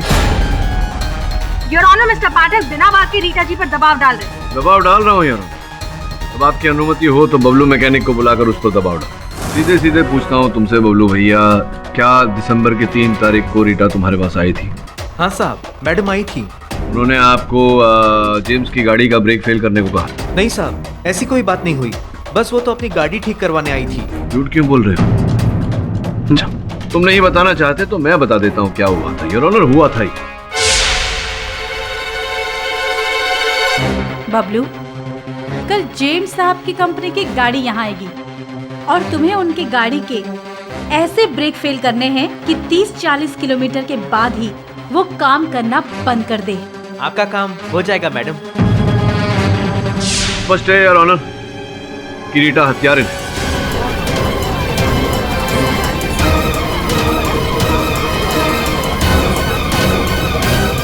और बबलू ने झूठ बोला था कि मेरे मुवक्किल विशाल ने इससे कहा था गाड़ी के ब्रेक्स फेल कर। ये गलत बात है साहब जी, ऐसा कुछ नहीं हुआ था। अगर ऐसा नहीं हुआ था बबलू, तो जब तुमने कथन दिया था अदालत में तो रीटा के बारे में क्यों नहीं बताया हमें? छिपा कर क्यों रखा? वो इसलिए साहब, मिस्टर जेम्स अपनी निजी गाड़ियां भी हमारे गैरेज में अपनी कंपनी के पैसे से सुधरवाते थे। बस यही कारण था मैडम रीटा के बारे में ना बताने का। योर ऑनर, बबलू झूठ बोल रहा है क्योंकि हत्या में ये भी बराबर का हिस्सेदार था। नहीं साहब, मैंने कोई खून नहीं किया। देखो बबलू, तुम्हारी सच्चाई सामने आ गई है, बाकी की सच्चाई भी बता दोगे तो अच्छा रहेगा। सीधे सीधे पूछता हूँ तुमसे बबलू भैया, क्या दिसंबर की 3 तारीख को रीटा तुम्हारे पास आई थी? ऐसा कुछ नहीं हुआ था साहब, पर यह बात सच है कि मैडम रीटा ने उस दिन हमसे पूछा था। बबलू, एक बात बताओ। पूछो मैडम जी। क्या किसी गाड़ी के ब्रेक इस तरह से खराब किए जा सकते हैं कि वो कुछ घंटों बाद ही काम करना बंद कर दे? ये क्या बात कर रहे हैं मैडम जी? अरे तुम बताओ तो। बिल्कुल हो सकता है मैडम, पर ये काम केवल बबलू ही कर सकता है, दूसरा कोई और नहीं। बस यही बात थी साहब, पर हम सच कह रहे हैं, हम इससे ज्यादा और कुछ नहीं जानते साहब। योर ऑनर, दिसंबर की 3 तारीख को सर्वप्रथम ये इनके पति जेम्स के ऑफिस गई। अगले दिन का जेम्स का दिनचर्या पता किया इन्होंने उनकी सेक्रेटरी रीना से, जिसके पश्चात ये बबलू मैकेनिक के पास गई और उससे जेम्स की गाड़ी का ब्रेक फेल करने को कहा। झूठ बोल रहे हैं ये सब लोग मुझे फंसाने की कोशिश कर रहे हैं। ये अर्नोल्ड, ये भी मुझे फंसाने की कोशिश कर रहा है ताकि मुझे जेम्स की जायदाद ना मिले। मैंने जेम्स का खून नहीं किया, मैं उसका खून नहीं कर सकती, मैंने उसका खून नहीं किया है।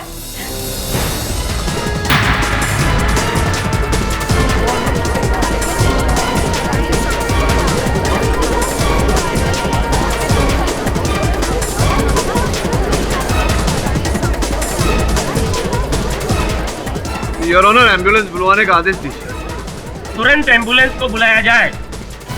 अदालत की आगे की कार्रवाई अगली सुनवाई में की जाएगी। तब तक के लिए अदालत मुलतवी की जाती है। The court is adjourned.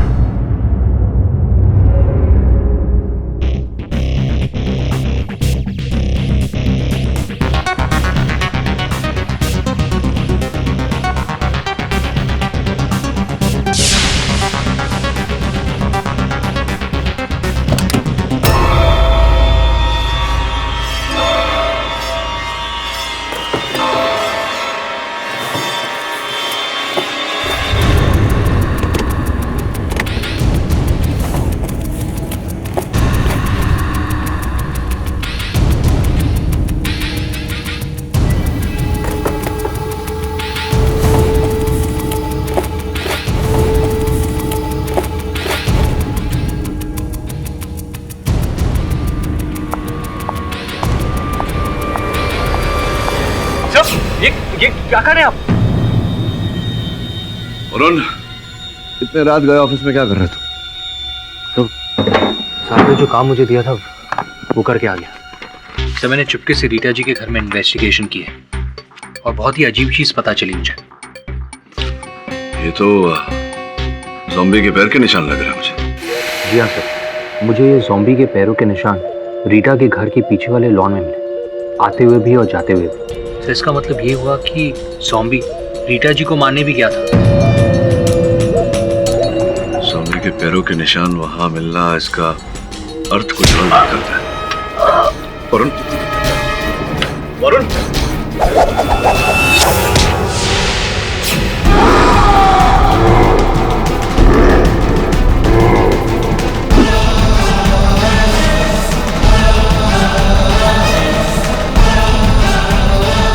सुनो,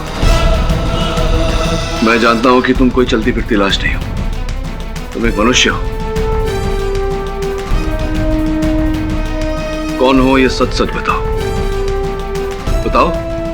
मैं जेम्स हूं, मुझे इंसाफ चाहिए, अपनी मौत का बदला चाहिए। देखो, इन बातों का मुझ पर कोई प्रभाव नहीं पड़ने वाला। तुम कौन हो ये बताओ। मैं नहीं छोड़ूंगा।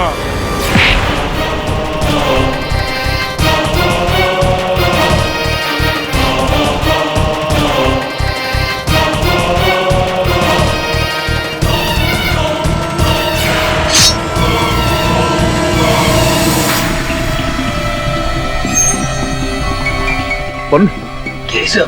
तो ठीक है? हाँ सर। तो चिंता मत कर, जो भी है बच के नहीं जाएगा।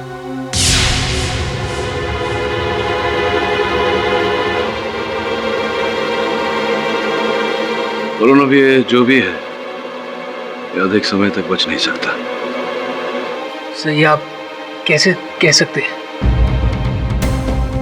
ये देख वरुण, जो पेन स्टैंड उसने तेरे सर पे मारा था उस पर उसकी उंगलियों के निशान है।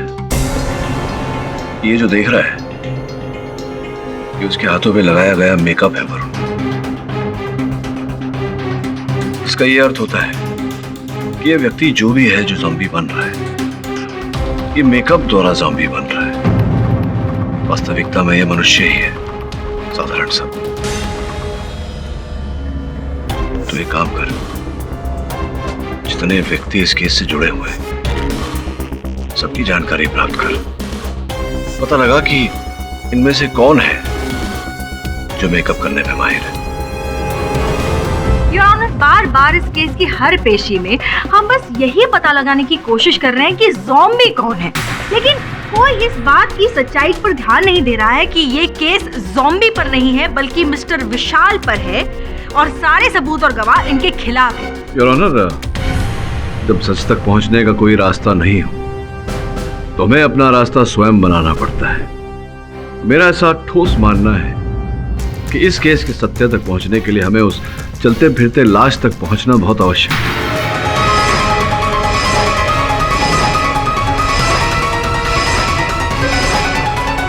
इस केस की आगे की कार्रवाई शुरू की जाए। योर ऑनर, मैं रीटा जी को एक बार फिर कटघरे में बुलाने की अनुमति चाहता हूँ। अनुमति है। अब आपका स्वास्थ्य कैसा है रीटा जी? पहले से ठीक है, लेकिन अगर आपने बेतु के सवाल किए तो फिर से खराब हो जाएगी। चलिए आपसे आज बेतुके नहीं सीधे साधे सरल प्रश्न पूछेंगे। ये बताइए कि 7 साल पूर्व क्या व्यवसाय करती थी आप? फिल्मी जगत में आप मेकअप आर्टिस्ट का काम करती थी, कार्य करती थी, क्या ये बात सत्य है? हाँ, 7 साल पहले। तो प्रथम कथन में आपने ये बात हमें बताई क्यों नहीं? नहीं बताया क्योंकि ये आपने पहले पूछा नहीं। चलिए अब पूछ लेता हूँ आपके पुरस्कार के बारे में। सुना है आपको कई पुरस्कार से सम्मानित किया गया था, तो किस प्रकार के पुरस्कार मिले थे आपको? बेस्ट मेकअप आर्टिस्ट के। बेस्ट मेकअप आर्टिस्ट के या बेस्ट हॉरर मेकअप आर्टिस्ट के? योर ऑनर, इस सवाल का इस केस से कोई लेना देना ही नहीं है। मतलब मिसेस रीटा का व्यवसाय क्या है, उनको क्या अवार्ड मिले? योर ऑनर, संभवतः अभियोग पक्ष महोदया समझ ही नहीं पा रही है मेरे प्रश्नोत्तर की दिशा। ये बड़ा ही डरावना केस है जिसमें डर, जिसमें भय इस कारण से पैदा हुआ है क्योंकि एक चलता फिरता लाश घूम रहा है। योर ऑनर, सबके मन में, सबके दिल में भय पैदा करता हुआ।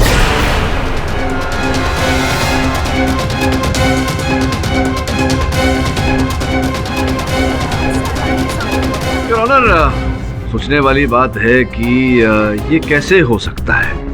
ये हो सकता है एक फिल्म जगत के मेकअप आर्टिस्ट द्वारा। तो आप क्या कहना चाहते हैं कि ज़ॉम्बी का मेकअप मैंने किया है? जी बिल्कुल, यही कह रहे हैं। योर ऑनर, ये सिर्फ एक इत्तेफाक है कि मिसेस रीटा एक मेकअप आर्टिस्ट हैं। ये कोई इत्तेफाक नहीं योर ऑनर, ये कोई संयोग नहीं। योर ऑनर, मेरे पास यहाँ कुछ चित्र हैं जो मैं आपको दिखाना चाहता हूँ।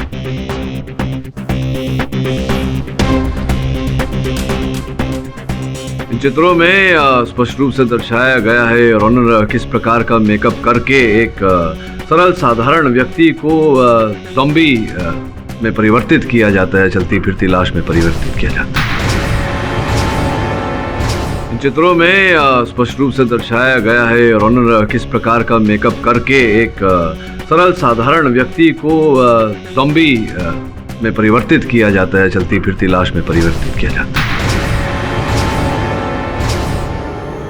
और इस प्रकार का मेकअप करने में रीटा जी ने महारत प्राप्त की। लेकिन इस बात का क्या सबूत है मिस्टर पाठक कि ये मेकअप मिसेस रीटा ने ही किया? समझी नहीं समझी? योर ऑनर, इस प्रकार का मेकअप करने के लिए एक विशेष धातु की आवश्यकता पड़ती है जो यहाँ भारत में नहीं मिलती। उसे लंदन से मंगवाया जाता है।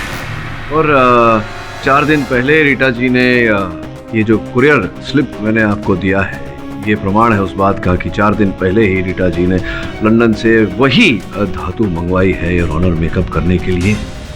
हाँ, मंगवाया था क्योंकि मुझे एक फिल्म में मेकअप आर्टिस्ट का काम मिल रहा था। अच्छा, तो अचानक जो कार्य आपने वर्षों से नहीं किया, आपके पति के मृत्यु होने के 4 दिन पश्चात ही आपको अचानक काम करने की क्या सूझी? कैसे? योर ऑनर, मिस्टर पाठक इतने यकीन के साथ कैसे कह सकते हैं कि वो ज़ॉम्बी मेकअप लगा के घूम रहा था?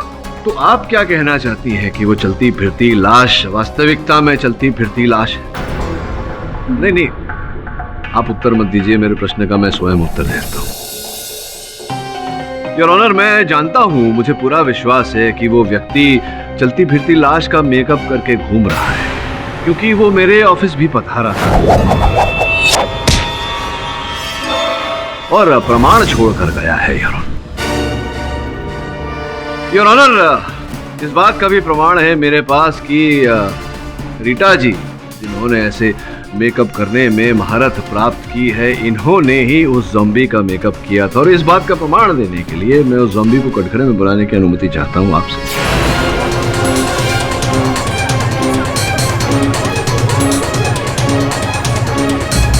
अनुमति है। धन्यवाद। आइए ज़ॉम्बी भाई।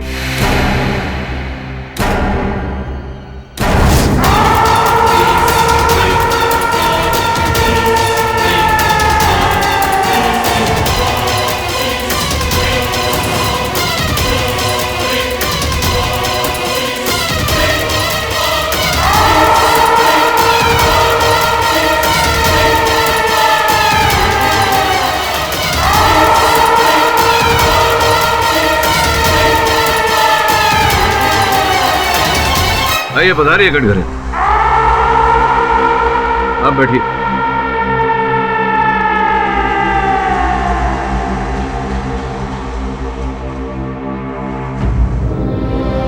मुकेश जी, क्या आप ही वो व्यक्ति हैं जो चलती फिरती लाश बनकर सबको भयभीत कर रहे थे? जी। ऐसी तुच्छ हरकत आप क्यों कर रहे थे? किसी के कहने पर कर रहे थे? जी। किसके कहने पर कर रहे थे? वो बैठी रीटा जी। झूठे मक्कार, तू झूठ बोल रहा है। मैं नहीं झूठ बोल रहा जज साहब, रीटा जी हमारा मेकअप करती थी। हाँ वकील साहब, ये भी उन्होंने ही किया है। मैं तुझे जान से मार दूंगी। ये झूठ बोल रहा है, मैं इसको जानती तक नहीं हूँ। नहीं, झूठ तो आप बोल रही हैं। आप ही ने बनाया है ना इस ज़ॉम्बी को। ये झूठ बोल रहा है। ये तो वो ज़ॉम्बी है ही नहीं जो लोगों के घर जाकर उन पर हमला करता है। तो ये बात आपको कैसे पता?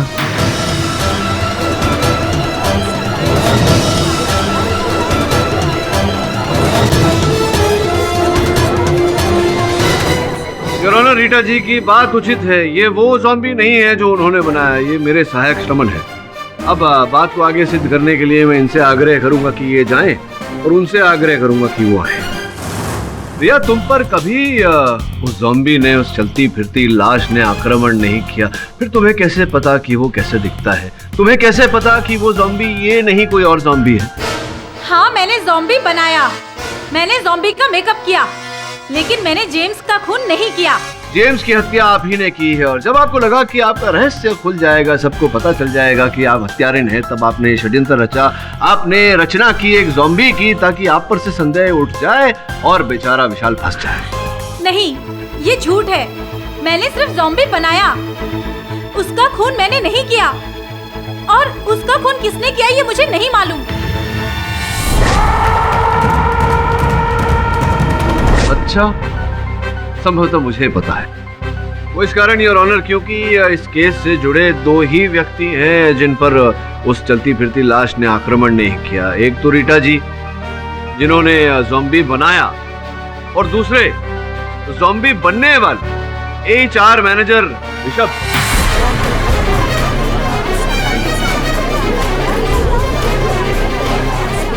ये झूठे योर ऑनर। आपको जो भी कहना है कटघरे में आकर कहिए। योर ऑनर, मैं ज़ॉम्बी नहीं हूँ। ज़ॉम्बी तुम ही हो, और केवल ज़ॉम्बी नहीं, जेम्स के हत्यारे भी तुम ही। योर ऑनर, जब ज़ॉम्बी मुझ पर आक्रमण करने मेरे ऑफिस आया था, तब मैंने एक चाकू से उसके बाएं हाथ पर एक खरोंच मार दी थी। मैं चाहता हूँ कि हमारे HR मैनेजर ऋषभ साहब अपनी बाई बाह आपको दिखाए। देखते हैं वो खरोंच है नहीं दिखाई।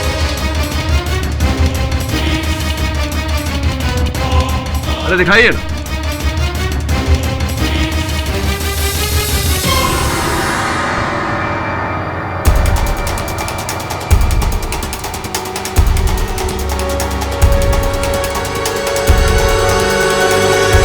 योर ऑनर, यहाँ पर तो कोई घाव का निशान नहीं है।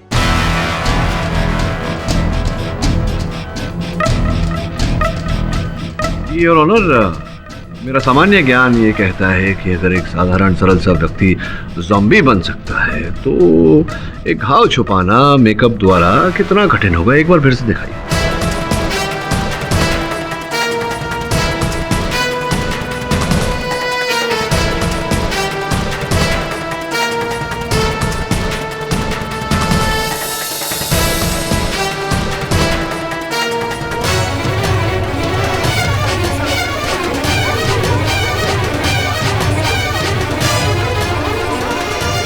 Order order, silence in the court please.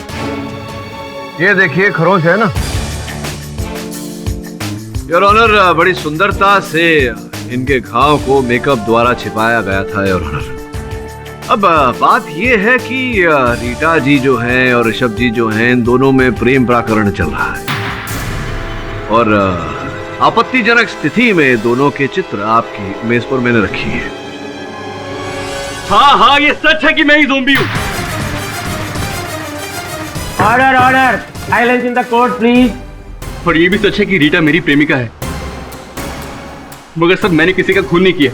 हत्या आप ही ने की है, ये भी प्रमाणित किए देता हूँ। योर ऑनर, इनके कैबिन की मेरे पास कुछ फोटोज हैं। योर ऑनर, बात यह है कि विशाल के कैबिन से जो तार निकल कर टेलीफोन एक्सचेंज तक जाती है वो HR मैनेजर ऋषभ के कक्ष से होती हुई जाती है। योर ऑनर, दूसरे चित्र को देखने से ये स्पष्ट रूप से पता चलता है योर ऑनर कि उस तार पर जोड़कर किसी ने एक फोन लगाया था और उसी फोन से बबलू मैकेनिक को फोन किया गया और उससे कहा गया कि जेम्स की गाड़ी का ब्रेक फेल कर दिया जाए।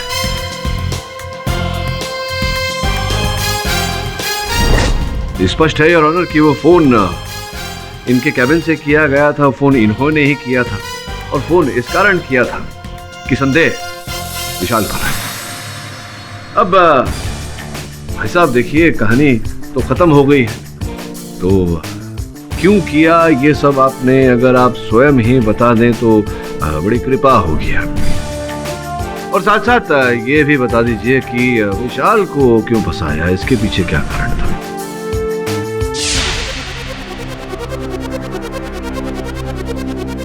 मैं जेम्स को धमकी देते देते थक चुकी हूँ, लेकिन वो प्रॉपर्टी मेरे नाम करने को तैयार ही नहीं हो रहा है। लेकिन बेटा, अगर हमें एक दूसरे से शादी करनी है तो सबसे पहले जेम्स की सारी प्रॉपर्टी और जायदाद तो हासिल करनी पड़ेगी ना यार। लेकिन हम लड़के तो उसकी प्रॉपर्टी हासिल नहीं कर सकते ना। लेकिन अगर जेम्स इस दुनिया में होगा ही नहीं तो ऑटोमेटिकली उसके नाम की सारी जायदाद और प्रॉपर्टी तुम्हारे नाम हो जाएगी ना डार्लिंग, समझी? विशाल को फंसाने की कई वजह थी मेरे पास। एक तो ये कि मुझे डर था कि कहीं मैं ना पकड़ा जाऊं, और दूसरी ये कि विशाल को मेरा सबसे बड़ा राज मालूम हो गया था। ये सब क्या है ऋषभ? तुम अपनी कंपनी के सीक्रेट्स दूसरी कंपनी को बेच रहे हो? रिलैक्स विशाल, रिलैक्स। अब बैठना। इतना सीरियस क्यों हो रहा है यार? बड़ी बात नहीं है, बहुत छोटी सी बात है। क्या मिलता है तुझे इतना ईमानदार बनके? हाँ? सी योरसेल्फ मैन, कितना इंटेलिजेंट है। उसके बाद भी जेम्स के अंडर काम कर रहा है, हो जाएगा भी। जेम्स और मेरे बीच में जो भी होता है वो हमारा निजी मामला है, लेकिन इसका मतलब ये नहीं हम जहां खाएं वहीं पे छेद करें। छोड़ना है ऐसा बकवास यार, ये बचपना छोड़, बैठ काम की बात करते हैं। पता कितना हिस्सा लेगा? किस्सा छोड़ और अपना किस्सा सुधार। अगर मुझे पता लगा कि तूने फिर ये हरकत करी है तो सारी इंफॉर्मेशन बॉस को दे दूंगा, समझा? अभी थोड़ा ज्यादा हो गया विशाल साहब। विशाल ने मेरी सारी ऊपर की कमाई बंद कर दी थी और इसीलिए मैंने एक तीर से दो निशाने लगाए।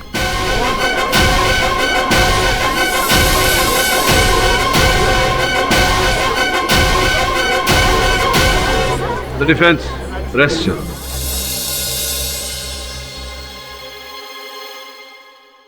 तमाम गवाहों की गवाही और सबूतों को मद्देनजर रखते हुए ये अदालत इस नतीजे पर पहुंची है कि मिसेज रीटा और मिस्टर ऋषभ जेम्स पार्कर की मौत के जिम्मेदार हैं।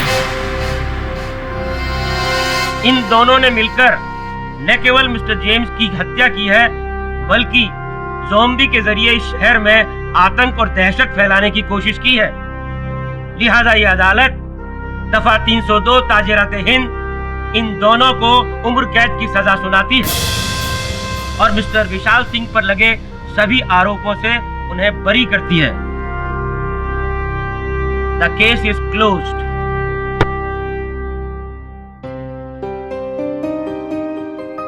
Congratulations once again. और भी दिलचस्प कहानी देखने के लिए हमारे चैनल को सब्सक्राइब करें और बेल आइकॉन दबाना न भूलें।